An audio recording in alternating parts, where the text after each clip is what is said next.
Namaste and welcome to a brand new episode of Cooking with Sanjeev. We are cooking Bloody Mary infused chicken tikka. For this recipe, the ingredients are 1-inch cubes of chicken tenderloins, half a lemon cut into wedges, and then we'll squeeze fresh lemon juice, 1-inch dices of peppers and red onions, 1 teaspoon of ginger garlic paste, 1/4 of a teaspoon of turmeric powder, half a teaspoon of salt, 2 tablespoons of yogurt, a pinch of dry roasted fenugreek, 1/4 teaspoon of coriander powder, pinch of garam masala, 1/4 teaspoon of roasted cumin powder, 1/4 of a teaspoon of red chili powder, 2 tablespoons of vegetable oil, 3 ounces of a spicy Bloody Mary mix. In a bowl, we will squeeze these lemon wedges. That's the first ingredient that goes in. We're using 3 wedges. Squeeze them, just crush them the way I'm showing you. Make sure that none of the seeds appear in the marination. Now to this marination, we will add the dices of chicken, followed by 1/4 of a teaspoon of ginger garlic paste. Start adding all our dry masalas, turmeric powder, coriander powder,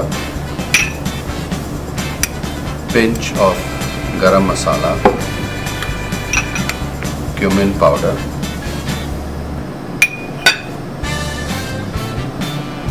little bit of red chili powder, dry roasted fenugreek, and mix this all nicely. So this is our first step.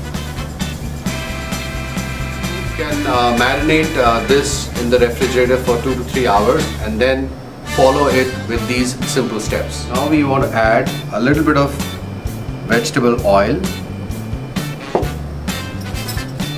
2 tablespoons of yogurt, just like that. We want to season it with salt, and remember, initially you can just go a little easy on salt and always add it later when you do the taste test. And the Bloody Mary mix, the spicier the better. Again, marinate all these spices nicely. Refrigerate it. If you feel like, you can even refrigerate these overnight, and you will see how the chicken is going to be nice and juicy. Now we want to add the dices of vegetables that we had into this mix before we start skewering them. So simply drop these in along with the chicken and coat these spices on the vegetables too. Set it for about half an hour or so, and now we are ready to skewer them onto these iron skewers. When I come back, I'll show you how we do that. Welcome back. It's time for us now to skewer these vegetables and chicken. So take a skewer that is about 6 to 8 inches long, and then simply thread these pieces of chicken onto these skewers, putting colorful peppers and onions in between these chicken dices. Do not pack them too tight, simply because if you do so, the chicken will remain uncooked. It looks beautiful. You have to make sure that you do not pack them very tight and that you leave some space between the end of the skewer and the meat. Something like this would be perfect, because even if the chicken or the veggie roll out a little bit, it is not going to come out of the skewer. So now we are ready to throw these chicken kebab skewers on a grill. So simply on a preheated grill, about 375-400 degrees, just drop these skewers about 4 or 5 inches apart so that you have the room to turn them around when you need to do that.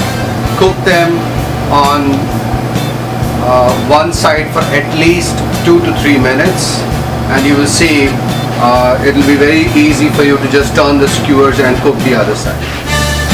While the chicken is getting cooked on the grill, I thought it would be a great idea to put a salad together, because this is a very healthy form of cooking.